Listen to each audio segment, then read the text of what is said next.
We'll start this next section with a short video.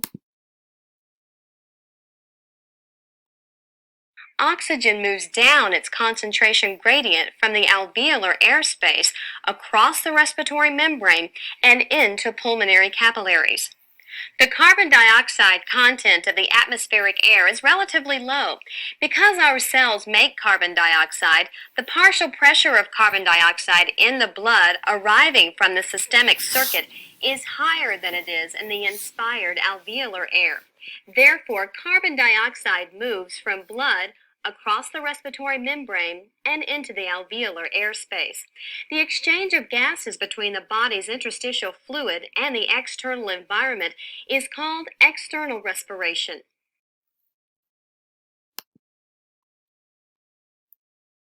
So we need to talk about how those gases move in respiration. And basically they're going to move from high concentration to low. So you inhale air. Now our atmosphere is not all oxygen. It's 78% nitrogen and only 21% oxygen. So inside your lungs, you have 21% oxygen. But inside your blood that's returning to the lungs, it's much lower than that because our cells are constantly using oxygen. So the oxygen is always going to move from the lungs to the blood across this respiratory membrane because it's always going to be higher here. And on the other hand, the blood will always have more CO2 because it's constantly being produced in the cells.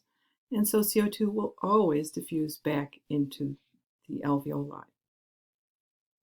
Whether it's external respiration here at the lungs or internal respiration between the blood and the tissue, it will work the same way.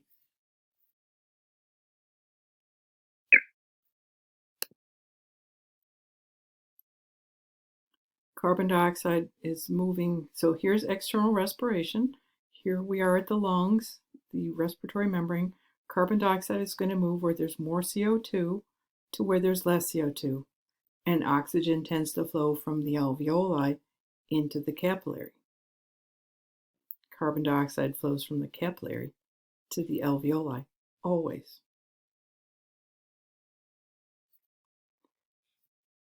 Cells in the tissue use up oxygen, give off CO2. So internally, our tissues will always be high in carbon dioxide because the cells are constantly making carbon dioxide. So carbon dioxide will always flow into the blood, and oxygen will always flow out of the blood into the tissue. So oxygen, when it gets into the lungs and into the blood, it's going to be picked up and carried by the hemoglobin. So that will be called oxygenated hemoglobin. It's carrying the oxygen. That's how our oxygen is carried. And then when it gets to the tissue, the hemoglobin will release the oxygen. So hemoglobin is sensitive to high and low oxygen concentrations. Hemoglobin that is carrying oxygen gets to the tissues where it is low in oxygen and releases the oxygen. Carbon dioxide is really different. So carbon dioxide can be bound to hemoglobin here. You don't need to know that name, but it's carbaminohemoglobin. So just like oxygen, hemoglobin can be bound, or carbon dioxide can be bound to hemoglobin. But think about your can of Coca-Cola. When you pop the top, gases come up. That's carbon dioxide. So what they've done with that liquid is they just bubble CO2 in there and stop it off so the CO2 can't escape. You release the top, and that high pressure inside the liquid, that liquid comes out of solution, bubbles out to the lower pressure atmosphere. And that's the same in our plasma. We can carry that CO2 dissolved in the plasma. And then the third way is to convert to carbonic acid. So here's carbon dioxide and water. and it will cause this chemical reaction forming carbonic acid, which immediately dissociates to form hydrogen ion and bicarbonate. This hydrogen ion, you may recall, is the sign of an acid. So when we've got carbon dioxide in the blood, our blood becomes more acidic because of this conversion to carbonic acid, and then that dissociation of carbonic acid to bicarbonate and hydrogen. The respiratory centers, there's too much detail on this, but the control centers for respiration, whether speeding up or slowing down, is in the medulla oblongata and the pons. It is carbon dioxide that triggers us to breathe. So drowning victims, as they stop breathing, their carbon dioxide increases in the blood and signals them to breathe in. They can't prevent that because of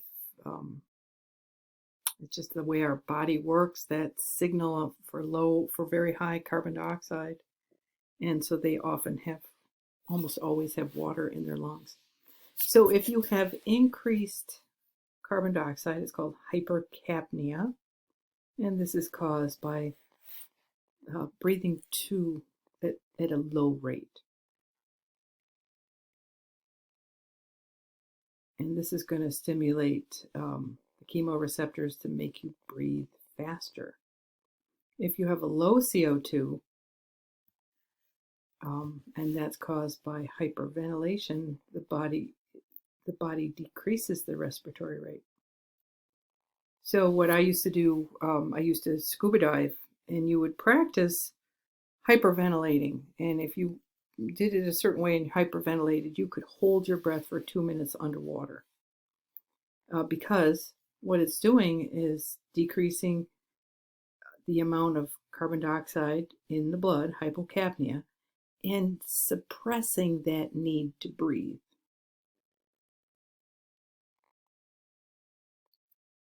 So you might want to pause here and look at this diagram. And we're going to talk at the end about certain diseases, respiratory diseases. So chronic obstructive pulmonary disease, COPD, is just a general name for a variety of different problems. Asthma, chronic bronchitis, and emphysema. Asthma may be hereditary, may develop.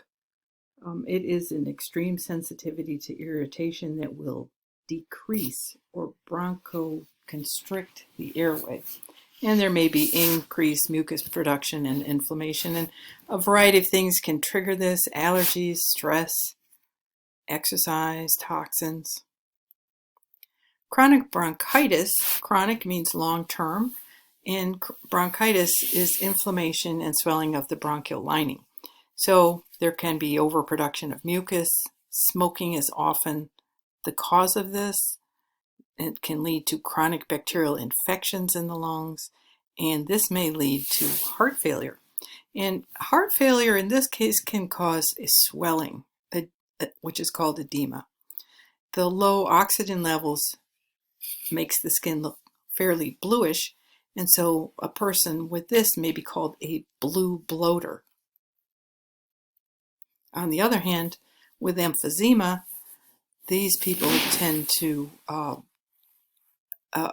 with emphysema, what happens with emphysema is that the alveoli surfaces break down. So instead of a whole bunch of grapes where the respiratory membrane is the skin of each grape, you only have a half a grape.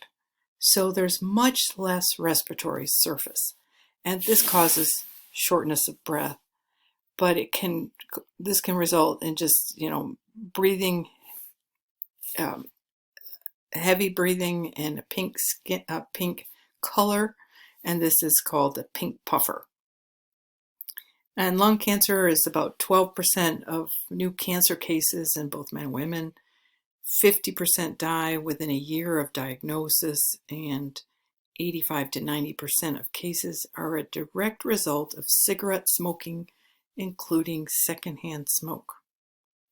A non-smoker living with a smoker has a 20 to 30% greater chance of developing lung cancer. And finally, the effects of aging on the respiratory system. Everything becomes less elastic and less flexible. There may be some degree of emphysema over age 50 with the loss of that elastic connective tissue, and just a gradual decline in respiratory performance. So smoking is not beneficial.